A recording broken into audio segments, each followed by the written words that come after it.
Bueno, buenos días, yo soy Federico Lang.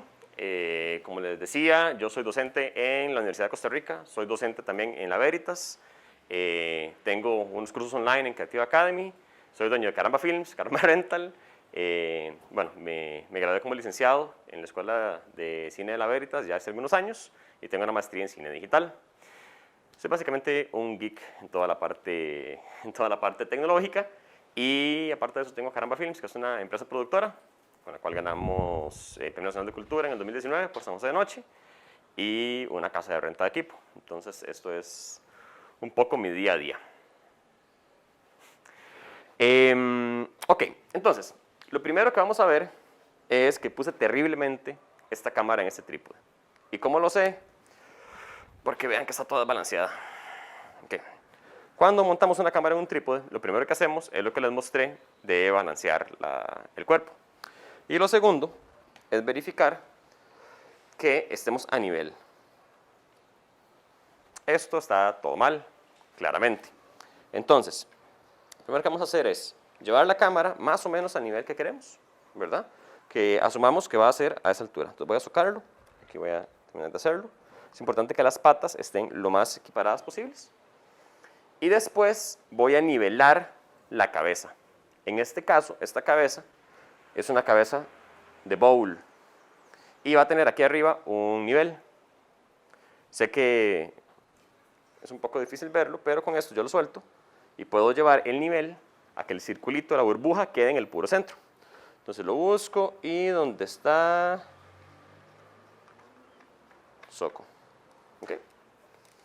Esto me va a permitir que no importa a dónde yo panee, tengamos nivel. ¿Okay? Hay veces que esto, aunque aquí esté nivelado, vamos a ver que como que las líneas horizontales están torcidas. Eso generalmente es perspectiva, ¿verdad? Y yo prefiero hacerle caso a la física que a mi percepción. Ok, anatomía básica de una cámara. Lo más sencillo, una óptica, un sensor que está allá adentro, un procesador de imagen y un dispositivo de grabación, ¿verdad? Eso funciona tanto en esta, como en cualquier otra cámara. Esa es, digamos, el camino que sigue la imagen para formarse.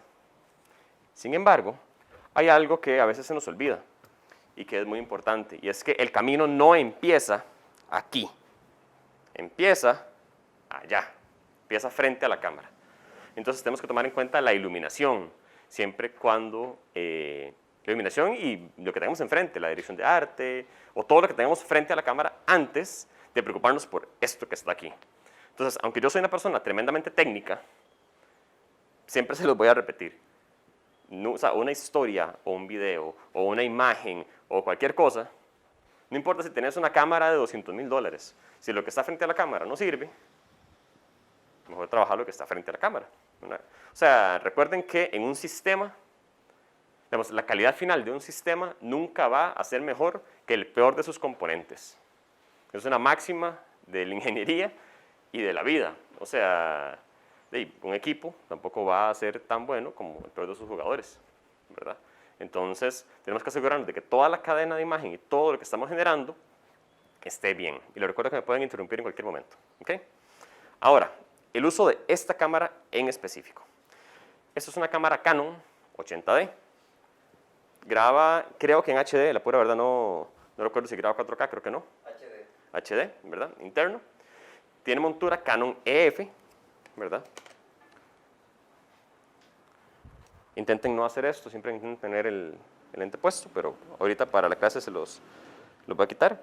Una montura EF, entonces si quisieran utilizar óptica, aparte de la que viene con la cámara o de la que tiene la universidad, podrían rentarla o podrían pedirla prestada o eso, siempre y cuando tenga una montura EF o exista un adaptador que lo pueda llevar a EF. ¿Ok? Ya ahorita vemos un poquito de óptica. Tiene un sensor APS-C. ¿Saben qué es eso? No, es el tamaño del sensor. Y no tengo una pizarra, pero no importa.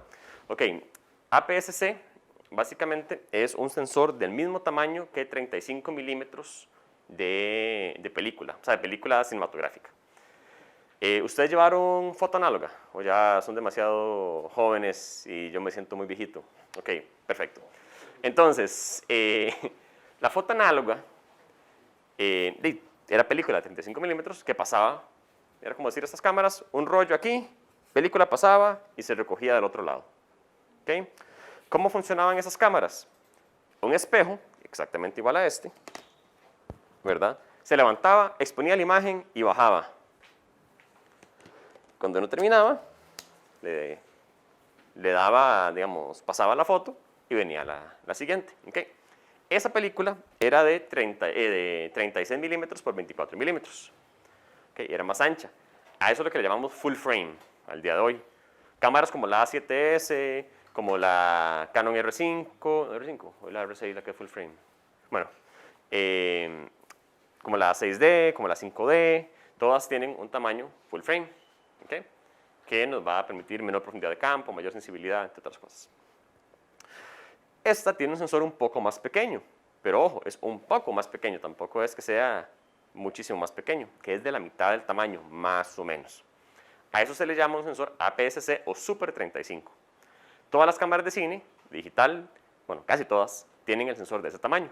Entonces, cuando a mí a veces la gente me dice, no, es que solo APS-C y no es full frame, yo digo, muchachos, pero es que la Alexa tiene un tamaño exactamente igual a este, o la Red tienen un tamaño exactamente igual a este. Entonces, no se preocupen por eso, pueden sacar imágenes excelentes con un sensor de ese tamaño. De hecho, históricamente han sido en ese tamaño. Entonces, por ahí, tranquilos. Esta MAE graba a 24-30 y creo que 60 cuadros, no recuerdo si en 1080 o en 720, pero pueden hacer cámaras lentas a 60 cuadros. ¿Okay? Ahora, centrémonos en el lente. Voy a hacerles una pregunta. ¿Factores que afectan la profundidad de campo? Apertura. Bien, ¿qué otro? Ajá, son 5. La luz. No, o sea, sí, pero es que para el tema, la luz no afecta en sí, sino cómo trabajes el... La distancia focal. Ajá, Los objetos que están al frente. ese sería distancia al objeto. Hay uno que no van a pegar porque uno nunca lo ve y es súper complejo, entonces ese se lo voy a perdonar, que es círculo de confusión. Exacto. No voy a entrar en esa clase, voy a durar 1 hora, entonces... ¿Ah? Llevamos distancia al objeto, distancia focal, apertura, círculo de confusión. Nos falta una. Ok, tamaño de sensor. Ok. Entonces, con este MAE podemos controlar 2 de esas cosas. Esto es un lente zoom. ¿Qué es un lente zoom? Que se le puede cambiar la distancia focal. Correcto. ¿Todos estamos claros de eso? Sí. Okay. Un lente zoom no es hacer un acercamiento, digamos, solo decir, hazme un zoom. Así, efectuar un zoom, digamos, es acercarse ópticamente a un objeto, cambiando la distancia focal. Ok, entonces, ¿qué características tiene este lente? Este es un 18-135, ¿verdad? Por lo tanto, en la distancia mínima tiene 18 milímetros de distancia focal y en la distancia máxima 135. Y de apertura, dice que es 3.5 en lo más abierto y 5.6 en lo más cerrado. ¿Eso es chino, lo que acabo de decir, para ustedes? ¿O si lo entienden? ¿Sí? Ok, súper, vamos bien. Es que si no, tendría que ir un poquito más lento. ¿Ok? En este caso, esta óptica, el zoom lo podemos modificar aquí, ¿verdad? El foco aquí y en este caso, la cámara tiene, bueno, este lente tiene un switch de autofoco, foco manual, estabilizador, que cuando estamos utilizando cámara en mano es bueno porque nos va a ayudar a que se vea más estable, pero este lente no tiene un control de apertura manual, o sea, no tiene un aro que podamos girar para poder controlar la apertura. Otros lentes sí lo tienen. Yo no pedí los Rokinon, pero no sé si de casualidad los trajeron. No, no importa, ok. No pasa nada, no pasa nada. Los Rokinon, que son otro de los lentes que tienen en la U, tienen un control de apertura manual. De hecho, esos lentes son totalmente manuales. No tienen ni foco automático, bueno, no hay zooms, son todos lentes fijos, ¿verdad? Y tienen el control de apertura manual. ¿Okay? A mí en lo personal, yo prefiero, cuando estoy haciendo trabajo narrativo, o sea, cortos, comerciales, ese tipo de cosas, prefiero la óptica manual, porque me da a mí la posibilidad de escoger cuándo quiero hacer un cambio.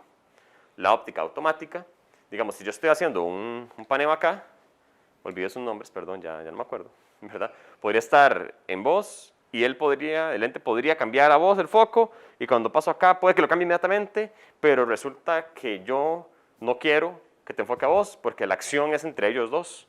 Entonces ahí yo preferiría controlar yo el foco y no tener que estar dependiendo de que la cámara lo haga. Uy, eso es maravilloso. Muchas gracias. Sí, aquí encima. Yo tengo una pregunta. Adelante.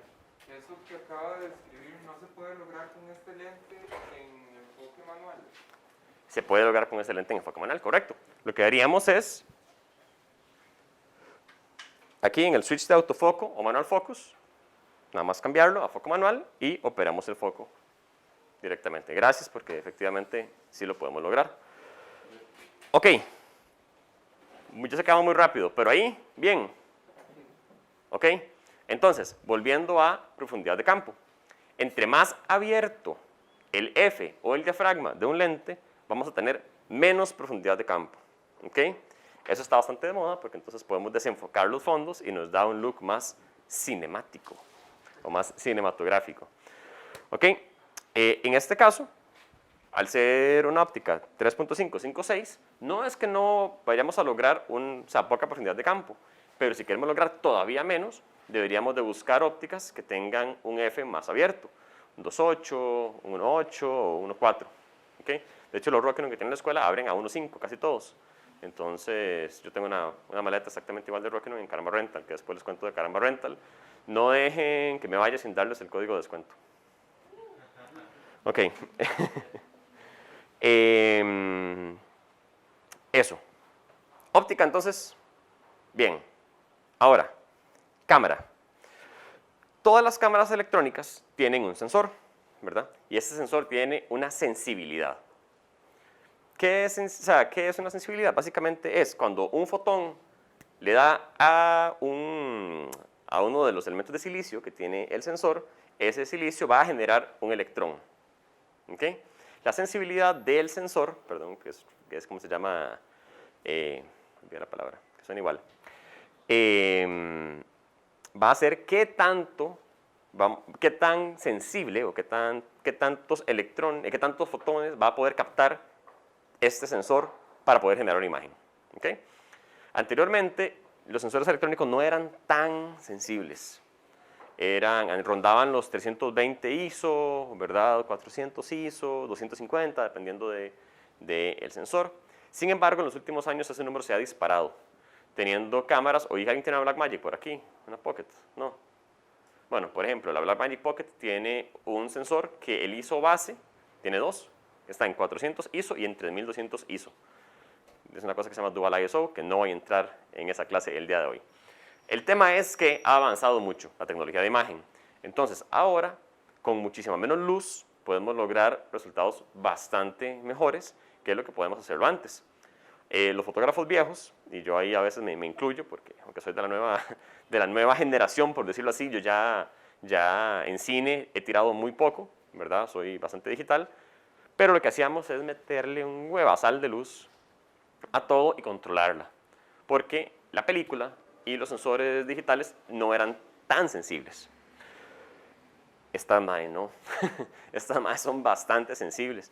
De hecho, el 80D todavía no tiene un sensor tan sensible como, por ejemplo, la serie Alpha de Sony. Pero está muy bien. Entonces, esa sensibilidad la deberíamos trabajar siempre por debajo de 3200, porque abajo de eso nos va a generar muchísimo ruido, ¿verdad? ¿Están claros del triángulo de exposición? Diafragma, shooter, obturador y sensibilidad. Sí, que no paso por ahí, ya se lo saben. Ok. Paso por ahí. Y sé que voy volado. Ok. Sí, copie. Entonces, ISO, shooter y F. ¿Tener reflejo? ¿Te muevo la pizarra? ¿Está bien? Ok, entonces. Ah, en serio lo encendí, no sé qué le hice. Bueno. Entonces, una buena exposición va a ser un balance entre estos tres puntos. ¿Ok? Antes, con las cámaras fotográficas, digamos análogas, no podíamos controlar el ISO, teníamos que literalmente cambiar la película, ¿verdad? Ahora es muy fácil, o sea, nada más venimos acá y, bueno, lo encendemos y le decimos, botón de ISO, arriba, tum, cambio, ya no quiero 400, sino quiero 640, lindísimo, ya está. Entonces, se volvió un elemento que antes era un poco más difícil de controlar, ahora es re sencillo de controlar. Después, la apertura del lente y el shooter o la obturación. ¿Okay? Y nosotros podemos tener decisiones creativas alrededor de esto. Por ejemplo, si yo aquí quiero verlos a todos, tengo la cámara puesta acá, pero tengo el F en 2, por decir una cosa, tengo el F en 2.0, significa que mi profundidad de campo va a ser más reducida. Entonces, yo no quiero tener profundidad de campo reducida, yo quiero que se vean todos. ¿Verdad? Entonces, digamos que en este momento tengo el F en 2, el shooter, lo prefieren trabajar en ángulo, no, ¿verdad? Lo prefieren en fracción. Sí, ok. Digamos que el shooter lo tengo en 1 sobre, no sé, sobre 48, porque estamos trabajando a 24 cuadros, y el ISO lo tengo en 800, por decir una cosa. Entonces, yo empiezo a tomar decisiones creativas aquí. Yo quiero tener más profundidad de campo, o sea, necesito trabajar el F, cerrar el F. ¿Ok? Entonces, para cerrar el F voy a empezar a perder luz. Entonces, esta esquina se me va a empezar a ir para el centro. Y necesito compensarla con algo más.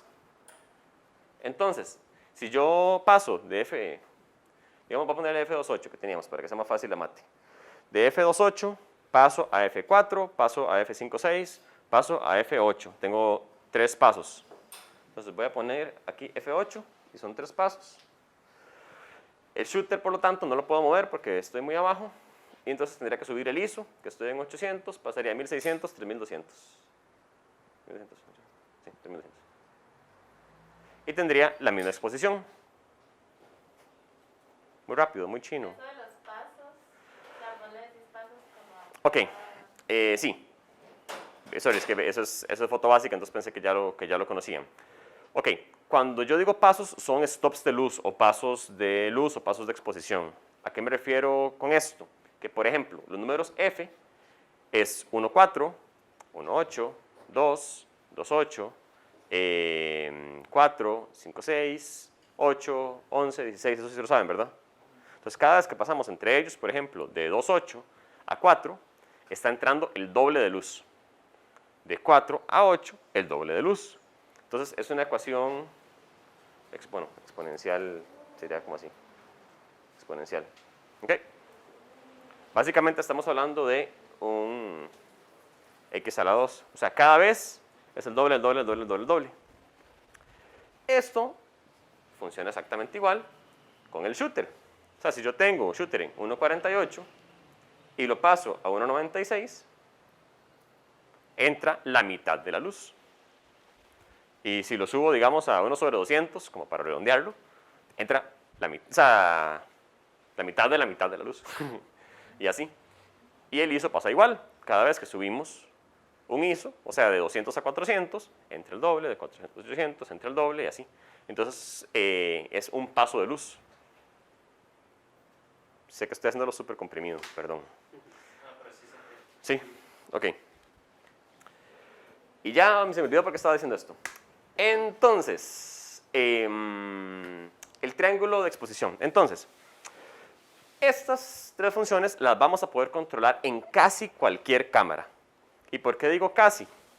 Porque esta madre de acá nos permite, efectivamente, controlar el F con el lente, el shooter o la obturación con el obturador, que en este caso es un obturador electrónico, porque cuando grabamos video no va a utilizar el obturador físico, ¿verdad?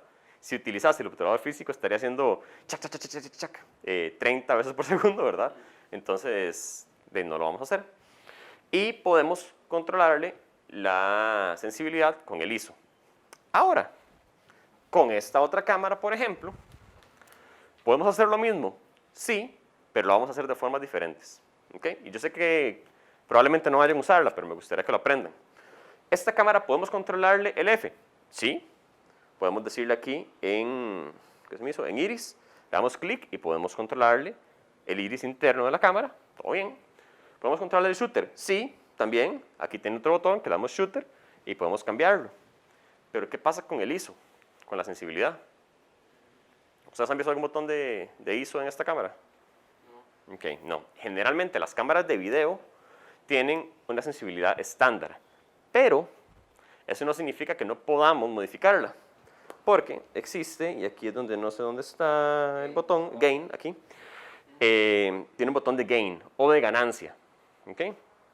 Que es exactamente lo mismo que hacen estas al subir o bajar la sensibilidad. Básicamente fuerzan los circuitos electrónicos de la cámara a ser más sensibles o ser menos sensibles. Lo que pasa es que aquí lo vamos a ver representado en decibeles y no en una escala de ISO o de ASA, ¿verdad? No va a decir 320, 640 o 200, 400, sino que va a decir 0 dB, que es donde la cámara va a estar en su estado, digamos como natural, en su ISO nativo, menos 3, que vamos a quitarle un poquito de sensibilidad, más 6, más 9, más 12, más 18, y conforme vamos subiendo, se va a ir agregando más ruido. Eso pasa exactamente lo mismo en estas. Entre más arriba llevamos el ISO, más ruido va a generar la cámara, porque está forzando electrónicamente al sensor a ser más sensible. ¿Okay? ¿Eso también pasa en el día, que hay más luz, que agarra igual de ruido que en la noche, o varía? En realidad puede ser de noche, de día, o de amanecer o atardecer. No tiene que ver con lo que esté afuera, tiene que ver con lo que tengas en la cámara. O sea, vos puedes estar grabando a mediodía en 3200, y sí, que la cámara va a ser súper sensible. Y muy probablemente, si hacemos eso aquí ahorita, aquí afuera, ¿verdad? La ponemos en 6400, ¿verdad? Y le ponemos el F en 22, porque va a estar demasiado sensible, y vamos a ver ruido en la cámara, porque el ISO está muy alto, ¿verdad? ¿Qué es lo correcto? Lo correcto sería que cuando yo estoy en un lugar que hay mucha luz, mantengamos el ISO bajo. No voy a entrar en técnicas de exposición de alto rango dinámico, porque esa es otra clase bastante más avanzada, porque hay formas de poder tener... Detalle, ¿se puede usar el ISO alto sin que haya ruido? ¿O no? Porque entonces... Para fines de esta clase te voy a decir no. ¿Ok? Para intentar, digamos, como no generar confusión. Entre más alto el ISO, más ruido tenemos. Esa es la regla general. Entre más bajo el ISO, menos ruido vamos a tener.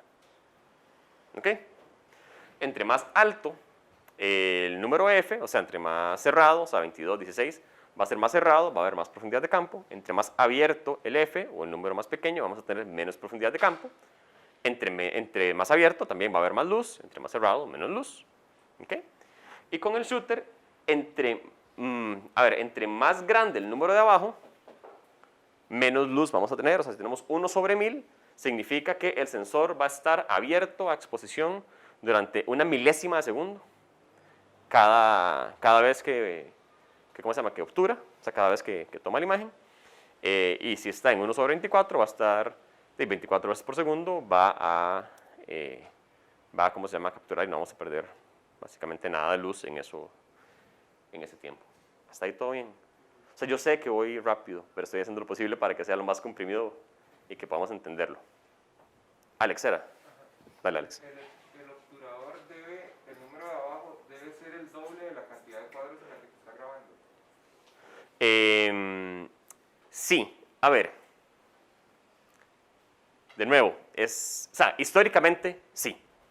Y eso responde a que antes las cámaras de cine tenían un espejo que daba vueltas. Voy a hacerlo aquí. Digamos, las cámaras de cine tenían un espejo que daba vueltas. Entonces, ese espejo era cónico, si lo veíamos de lado, era así. Entonces, daba vueltas y lo que hacía es que esta parte era hueca y esta parte tenía un espejo.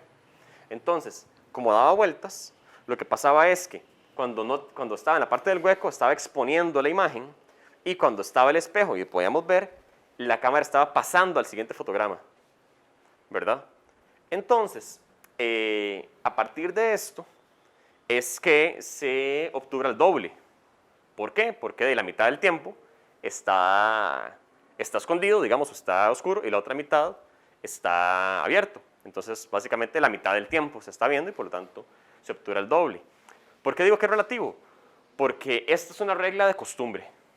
No es una regla que realmente esté ahí porque físicamente tiene que ser aquí, o sea, así hoy. O sea, hoy los obturadores son electrónicos, o sea, pueden obturar en 1/24, o sea, básicamente sin perder, o sea, no hay nada que los esté tapando. Eso sí, si la pones por debajo de la obturación, o sea, si estás a 24 cuadros y pones un shooter de 1/15, de ahí vas a estar obturando menos veces que la cantidad de cuadros. Entonces van a haber cuadros que van a aparecer dobles, ¿verdad? Y lo importante es que entre más alto sea este número, más estela vamos a tener en la imagen. Recuerden que la obturación es la cantidad de tiempo que está abierto el sensor a que le entren fotones. Entonces, entre más alto sea, más quieto vamos a tener la imagen. ¿Okay? O más estela o motion blur,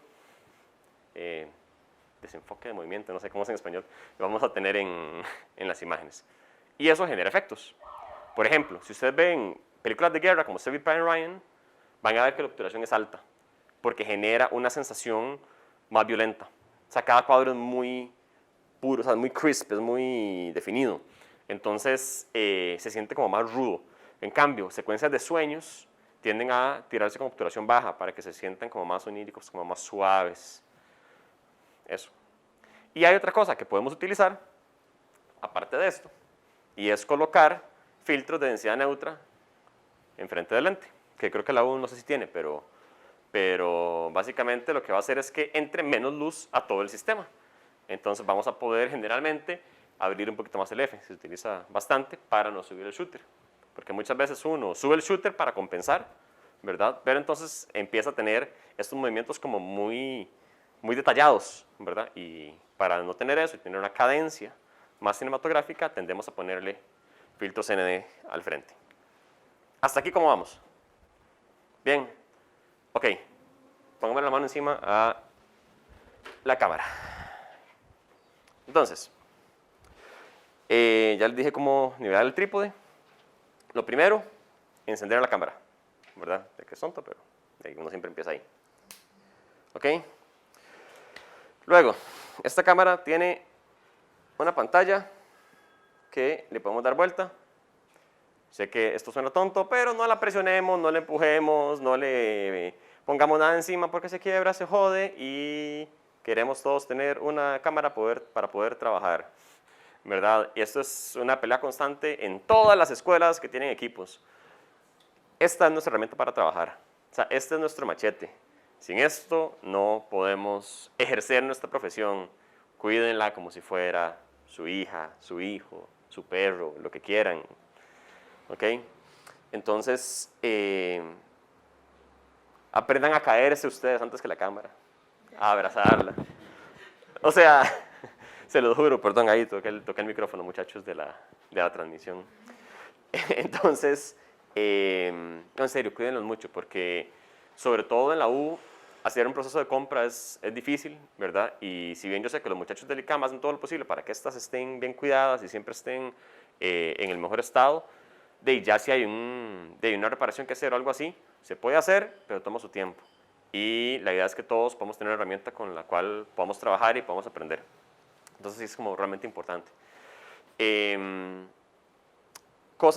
Bueno, de hecho antes de hacer esto, cuando se pasen equipos caros como este, hagan esto. ¿Suyo? Entonces usted responde mío. Okay. ¿Suyo? Cuando me dice mío, yo suelto. ¿Ok? Esta cámara en sí no es tan cara, pero cuando yo empecé, ¿verdad? O sea, tan cara relativamente. O sea, digo, es que yo cuando estaba estudiando eran cámaras de $25,000. Entonces era bastante peor la cosa. Entonces recuerdo que don Antonio Cuevas, que fue mi profesor de fotografía, la primera clase llegaba y decía, tome, $25,000. Entonces uno estaba, ¡ah! Bueno, estos no son $25,000, pero sí es mucho dinero. Y sobre todo, más que un tema de dinero, es la herramienta que nos va a permitir trabajar. Y recuerden eso, ¿ok? Hay que cuidarlas, chinearlas, porque un error aquí se va a pasear en todo nuestro trabajo. Entonces, encendemos acá, pantalla, ¿ok? Perdón, está encendida, más bien la apagué. ¿Ok? Aquí no sé si puedes hacer un zoom y aquí no sé si van a ver los que están más lejos. Pero aquí arriba vamos a ver si estamos en video o si estamos en foto. Para poder cambiarlo, lo podemos usar con este switch de acá, ¿verdad? Como este es un taller de video, lo voy a dejar en video. Aquí la cantidad de tiempo restante que nos queda. Las Canon tienen una particularidad, al igual que otras cámaras de foto, y es que tienen un límite de grabación de video de hasta media hora, 29 minutos con 59 segundos. ¿Por qué les digo esto? Porque a veces uno quiere hacer planos muy largos, o quiere grabar una conferencia o una entrevista. Entonces uno tiene que estar muy pilas para buscar los puntos de corte para poder cortar y correr. ¿Ok? Tengan ese cuidado con esta cámara y con otras Canon y otras Sony, y hay varias que tienen ese limitante. ¿Ok? Aquí abajo vamos a ver, es que dice MF, es el foco manual, ¿verdad? Si tiene foco automático, si lo ponemos acá, esto va a cambiar a AF, o sea, autofoco. Por acá vamos a ver el shooter, que en este momento está en 60, el F, que está en F4, el ISO, que está en 400. ¿Qué balance de blanco tenemos? Que en este momento estamos en luz día. ¿Ok? Y bueno, y otras cosas ahí que no voy a entrar para no perder demasiado tiempo. Balance de blancos. ¿Saben qué es balance de blancos? Veo unas cabezas sin moverse. Yo lo puedo explicar un toque, así. Okay. El ojo humano es muy bueno acostumbrándose a la luz. Entonces, en este momento nosotros sentimos que este lugar es blanco, porque lo percibimos blanco. Pero si nosotros cerráramos este portón, pusiéramos una luz amarilla de tungsteno y nos quedamos aquí un buen rato, igual lo vamos a percibir blanco. ¿Por qué? Porque nuestro cerebro es muy chiva. Entonces hace que nos adaptemos a las condiciones. Sin embargo, los sensores electrónicos no tienen esa capacidad. Y tenemos que decirle, hey, el blanco está aquí. ¿Okay? La luz del sol, la temperatura de color son 5600 grados Kelvin. Esto puede ser chino, pero básicamente Kelvin es vamos a ver, la escala absoluta de temperatura teniendo el punto mínimo en 233 grados centígrados. Esto no es importante. Lo que es importante de esto es que si tomamos un pedazo de hierro y lo calentamos a 3200 grados Kelvin, nos va a generar la misma luz que un bombillo de tungsteno. Y si lo seguimos calentando a 5600 grados Kelvin, nos va a generar el mismo color de luz que la luz día. Entonces lo utilizamos como una referencia para la temperatura de color. ¿Okay? Lo sencillo aquí es 3200 Kelvin, tungsteno, bombillos viejos, amarillos. 5600, luz día, fluorescentes, digamos como luz, por decirlo así, blanca o azul. ¿Okay? Realmente la luz es una combinación, el blanco es una combinación de muchas formas de onda, que es otra clase de la cual hoy no voy a dar. Ok, entonces, esta cámara podemos decirle que trabaje el balance de blancos, que voy a recordar a dónde se hace, que está, aquí arriba, no, vamos a ver, perdón, tengo rato no usar esto, chiquillos. El menú, no tiene mano, debería tener la mano, F1, Q, set. Regálame un segundo nada más para buscarla. En el menú de la pantalla en la Q, ahí pueden manipular los balances. Ok, súper. Gracias. Es que yo soy un hombre Sony, muchachos, perdón. Entonces, aquí en Q, aquí está el balance. Entonces, aquí podemos decirle que en vez de el solcito que tiene aquí, ¿verdad? Ahora lo puse en el bombillito, o sea, tungsteno. y tiene puntos medios, por ejemplo, fluorescente, que también nos corrige un poco la desviación verde-magenta, que tienen algunos fluorescentes. Flash, que tienden a ser un poquito más azules. Y tiene varias opciones. Esto es para sacar un balance de blancos custom, o sea que nosotros podamos decirle, le ponemos una carta blanca o una carta gris enfrente, tomamos una foto y aquí lo mide y nos dice qué balance de blancos tiene. Perdón que me salí. Y también la K nos permite ponerle a la cámara la temperatura Kelvin que queremos. ¿Okay? Ahora, parte de la creatividad que tiene uno es poder modificar esa temperatura en cámara para lograr efectos. Por ejemplo, si yo quisiese, vean para allá un tirito, que están como ven a mí. Tenemos un hermoso sol, ¿verdad? Y esto. Y yo digo, ok, qué torta, me agarró tarde, yo tengo que hacer una escena de amanecer. ¿Cómo hago para que eso se vea más amanecer? Puedo engañar un poquito la cámara. ¿Okay? Entonces, a la temperatura no le digo que sea 5600, ¿verdad? Sino que la pongo un poco más arriba. Me meto aquí en K, le digo, no, allá afuera está en 9000 grados Kelvin. Entonces, la cámara va a pensar que esa luz es más azul y va a introducir más amarillo a la imagen. Y cuando la veamos en cámara, va a parecer que eso es una luz lindísima, naranja de amanecer. Claro, la dirección de la luz no es la correcta, pero eso es porque uno es medio geek que sabe, ¿verdad? Pero entonces podemos hacer ese tipo de cosas en cámara para ayudarnos. Asimismo, podemos también hacer que un azul se vea más azul haciendo lo contrario, ¿verdad? Y aquí mismo, diciéndole a la cámara, no, pongamos la temperatura en 3200. Y entonces, esa luz de afuera va a sentir que es muy azul, que en este momento no se me ocurre un uso creativo para ello, pero bueno, digamos que estamos contando que hace mucho frío, por decir algo. Ok, muchas gracias, colaborador. Yo estoy súper acostumbrado a hacerlo así. Totalmente. Así lo hago en la U a veces, porque no sé, por ahora está al otro lado de la clase. Hasta ahí bien, con balance de blancos. ¿Ok? Mi recomendación, si tienen tiempo para corregir color en post, filmen con un balance de blancos neutro y tomen esa decisión después. Porque a veces uno en la carrera de la filmación toma decisiones equivocadas. Entonces, si tienen el tiempo de postproducción, háganlo. Y si no, pues trabajo en la cámara y ya está. Ya con la experiencia, uno a veces lo que hace es que busca un punto medio. En verdad dice, bueno, esto estaría bonito amarillito, entonces le doy un poquito y después refuerzo en postproducción. Ok, eso es balance de blancos. Vamos a ver. Ok. Shooter y ISO. Vamos a ver. Bueno, ISO está aquí arriba. Nada más le damos a este botón y lo cambiamos con la ruedita, ¿verdad? Esta llega hasta 12800, que probablemente ahí se vea como la calle de la amargura después de un viernes, súper sucio, ¿verdad? ¿Y eso para qué existe si es casi inutilizable? O sea, ¿sí se utiliza? Es que vieras, Que por eso o sea, sí se puede usar. a ver, Esa era mi pregunta antes, ¿se puede usar, digamos? se puede usar y ahí está. ¿Por qué lo usaría? Porque no me queda otra opción. O sea, asumamos que yo estoy haciendo un documental, ¿ok? Y ese documental es acerca de, no sé, un mae que anda todo el día en la calle y resulta ser que estoy haciendo una entrevista acá y algo pasa y el mae se levanta y se va del set porque ve a un compa que es importantísimo en la historia y que no hemos podido entrevistar, pero ahí está. Yo no voy a decir, no, mae, mira, disculpa. No hablen, voy a poner una luz aquí. Mae, tráeme la maleta de luces. Porque el mae de pronto se hueva y se va, chao.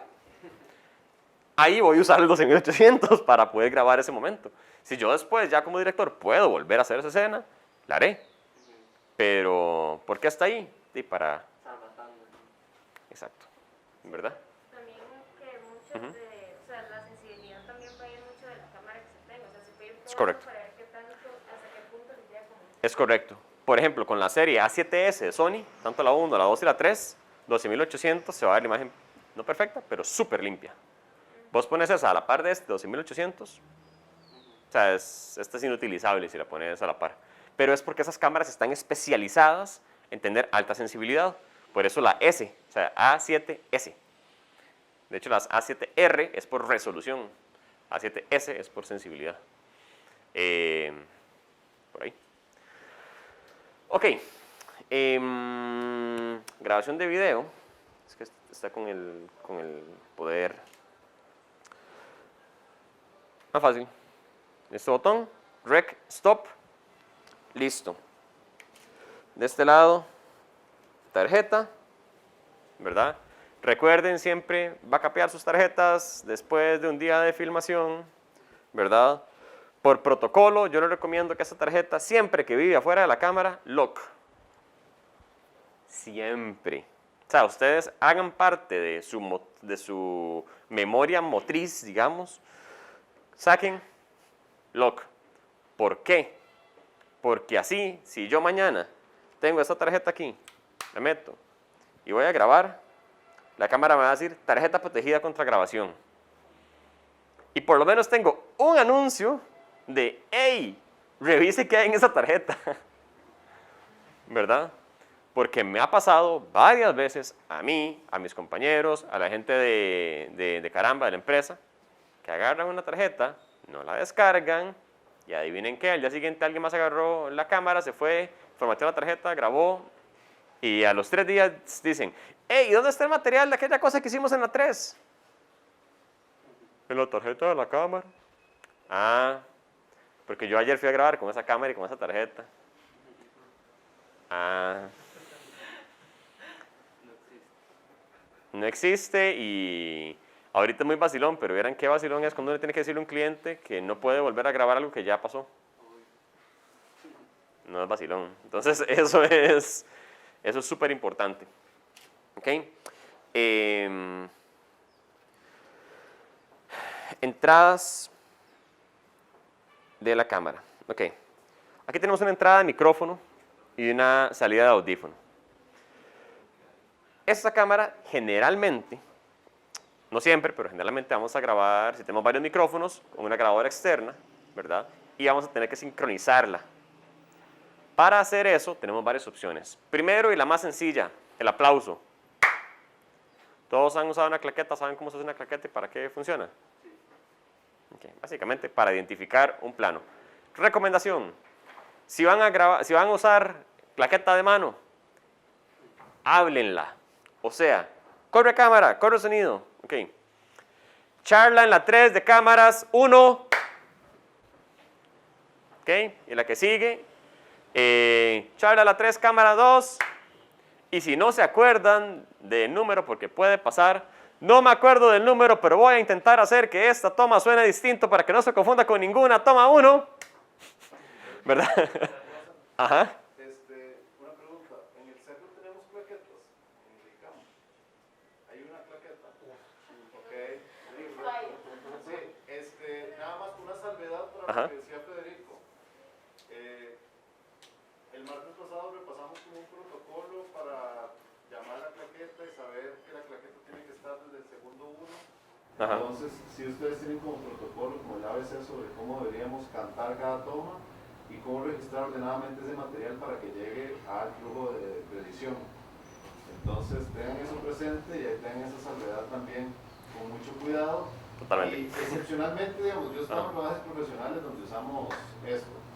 Si no pueden tener claqueta, pueden tener una pizarrita acrílica pequeña, de repente alguien les puede prestar una claqueta o de repente serán el grupo afortunado de tener la claqueta el respectivo día que en el campo se las pueda facilitar. Pero lo que más me interesa es que tengan en cuenta el protocolo para esa nomenclatura ordenada que llegue a montar. Totalmente. Y O sea, que puedan eso ustedes después es. sincronizar en el programa sin que le genere mayor dificultad. Eso implica también un micrófono a cámara generando sonido directo, registro de sonido a cámara. Sí, micrófono. Sigue hablando. Sí, perdón. No, pero eso era todo lo que tenía que decir. Ah, ok, muy bien. No, tranquilo. De hecho, yo hasta ahora acabo de conectar de que no te estabas escuchando. Fue que Rogelio hizo una señal y dije, ah, claro. Qué detalle. A ver, no, por supuesto lo que dice Iván es lo que hay que hacer, ¿verdad? Yo les estoy diciendo en caso de que no tengan una claqueta y que tengan que solucionarlo, ese es el mínimo deseable. O sea, no dejen una toma corriendo ahí sin nada. O sea, por lo menos al final, digan algo y aplaudan. Y que el aplauso lo escuche el micrófono y lo vea la cámara. ¿Quién aplaude ¿Verdad? más duro en cada grupo? No, vieras que realmente no es de quién aplaude más duro, es que haya un aplauso identificable, un punto de sincronía dentro de esa toma. Se les dice a alguien que ha pasado horas sincronizando cosas que no hice una claqueta. Y en este curso no hay clap final, perdón Felipe que te contradigo. Dale, dale. No. No hay clap final, o sea, no se corre hasta que no se haya cantado la claqueta e identificado la toma.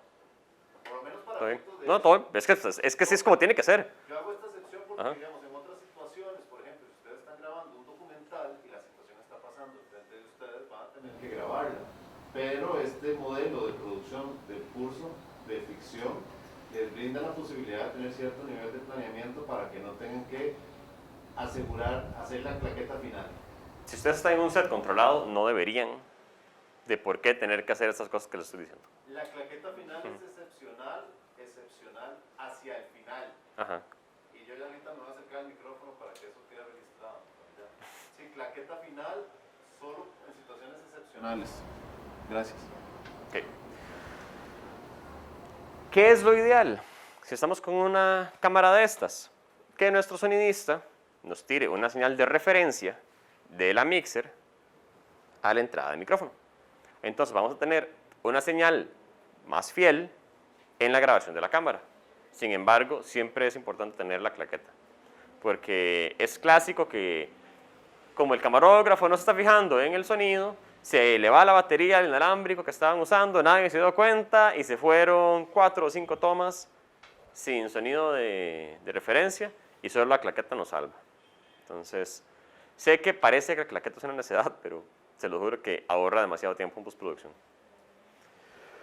Y además es que la claqueta no es solo para sincronía. O sea, a la hora de editar podemos decir, es que la toma buena fue la 6. Ah, ok. Toma 6. Está, claqueta. Listo. Es mucho más fácil. Ok. Tiene audífonos también, por supuesto, para poder monitorear. Si estamos haciendo una entrevista o algo así y no tenemos un sonidista, podemos conectar directamente el micrófono acá, monitorearlo, verificando que esté picando bien, ¿verdad? Los niveles de audio. Por aquí tenemos, un disparador de foto que creo que no lo vamos a usar, pero se puede utilizar. Y de este lado, salida HDMI con un conector que se llama HDMI Mini y el puerto USB. Creo que ahora Canon sacó una actualización hace unos meses para poder utilizar estas cámaras desde el puerto USB para hacer streaming, cosas así directo. Entonces, si quieren chequear eso, pueden hacerlo. ¿Algún detalle? Lock. Si está esto, no les va a servir nada. Entonces, no se vuelvan locos, ni meneen la cámara. ¿De para qué no sirve? Ya, digamos, aquí, encendida o no, ¿verdad?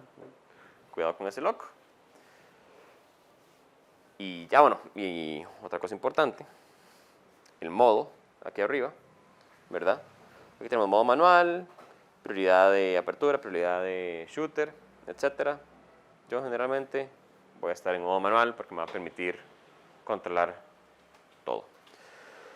¿Algo que quieran saber de esta cámara que no haya tocado hasta ahorita, sino para pasar a iluminación? Adelante, Esteban, gracias. ¿Alguna pregunta particular sobre la cámara? ¿Algo que no te queda? Estaba pensando.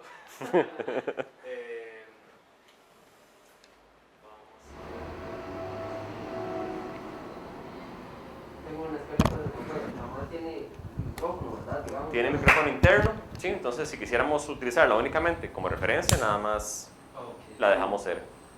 O sea, ahí está. Igual siempre verifiquen que esté picando el audio. Voy a ver si está activo el... ¿Cómo se llaman las barras? ¿Todo bien?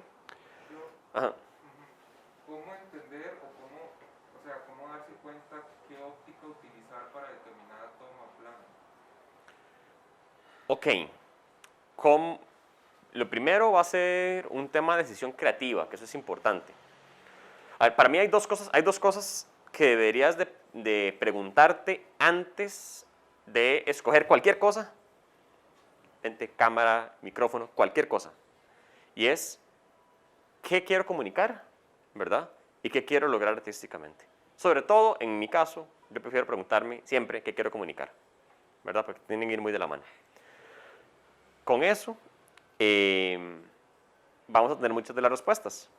Por ejemplo, si yo quiero comunicar que este espacio es muy amplio, voy a poner un angular, porque quiero que se vea muy amplio, ¿verdad? Si quiero comunicar que tu personaje, digamos vos, estás claustrofóbicamente encerrado, voy a utilizar probablemente un teleobjetivo, ¿verdad? Y en una esquina. O por el contrario, un angular, pero te voy a poner, o sea, te voy a encerrar contra una esquina, ¿verdad? Para que los movimientos se sientan como desesperados. Hay estilos, ¿ves? Entonces, esa va a ser la primera pregunta que me voy a hacer. No sé si me estabas preguntando, digamos, por números, como decir, voy a poner un 18, voy a poner un 24, voy a poner un 35. Sí. ¿Ok? Lo primero y más importante es que las distancias focales van a ser angulares, normales o teleobjetivos dependiendo del sensor que tenga la cámara. O sea, un 35 milímetros en esta cámara es un lente normal, pero en una cámara full frame es un angular. Entonces, tienes que saber qué cámara estás utilizando, qué sensor tiene, y a partir de ahí decidir si quieres un angular, un teleobjetivo o un normal, ¿verdad? Entonces, yo te recomiendo pensar en términos de qué tan angular, qué tan teleobjetivo o si es normal, y a partir de ahí convertirlo a la cámara que estés usando, ¿verdad? Porque entonces eso te va a permitir a vos pensar separado de la técnica, ¿verdad? Sino enfocado en el objetivo final de comunicación o artístico que tengas. Entonces, por ejemplo, esta cámara, si yo sé que es un lente normal, un 32 en realidad, pero digamos que un 35, ¿verdad? Y si quiero un retrato regular aquí hablando, voy a ponerle un 35. Si quiero un angular, voy a tener que irme más allá de 35, voy a tener que buscar un 14. Digamos que un 14 más o menos es un equivalente a un 24 en full frame. De hecho, ayer di una clase de óptica en la Veritas, pero duré 6 horas. Entonces, voy a intentar no irme muy a fondo en eso. No sé, porque te hablé como muy en otra línea, no sé si te he respondido, si quieres saber algo más específico. Sí, digamos, Ajá. sí me respondió, pero también como la duda sigue existiendo, pero supongo que eso tiene que ver ya más con la experimentación, como por ejemplo, si yo quiero un plano general, Ujú. pero hay espacio para utilizar un lente normal, digamos un 35, ¿es preferible eso o mejor hacer como la cámara y uso un gran angular? Es que va a depender mucho del estilo que quieras lograr. Por ejemplo, yo cuando hice mi tesis hace muchos años, yo la hice en una playa, digamos, en un área rural, tenía mucho espacio. Entonces yo decidí hacer todos mis planos generales con teleobjetivos. Y sé que suena raro, pero lo que quería era generar una sensación de que nada se movía. Porque por las características de los teleobjetivos, el movimiento axial, o sea, el movimiento hacia la cámara, se siente como que no avanzás. Entonces, yo tenía escenas de un par de chicos caminando en una calle de lastre y la cámara estaba a 150 metros con un 150 milímetros, ¿verdad? Pero es porque yo quería, digamos, a nivel fotográfico, contar que nada se movía en ese lugar, o sea, que nada avanzaba. Era parte de mi propuesta fotográfica, ¿verdad? Por eso va por ahí. O sea, a ver, por otro lado, no siempre tenés que tener una propuesta así tan clara, ¿verdad? O sea, puedes tomar decisiones también por conveniencia, porque a veces es así, ¿verdad? Lo que sí te recomiendo es que, indiferentemente de la conveniencia o la propuesta o esto, tengas un norte, sobre todo de comunicación, ¿verdad? A nosotros a veces, sobre todo yo que estudié cine, digamos, y la gente que estamos metidos en el lado de cine, nos vamos a veces mucho por el ride del arte, la cosa, lo que queremos, y se nos olvida que tenemos un espectador que tenemos que comunicarle algo, ¿verdad? Y a veces nos sumergimos en nuestro ego, ¿verdad? Querer lograr un hito técnico o un hito artístico. Entonces, mi recomendación siempre va a ser que penses qué quiero comunicar, cuál es el objetivo de este plano o de este corto o de esta escena, y a partir de ahí tomar las decisiones técnicas, digamos, artísticas alrededor de eso.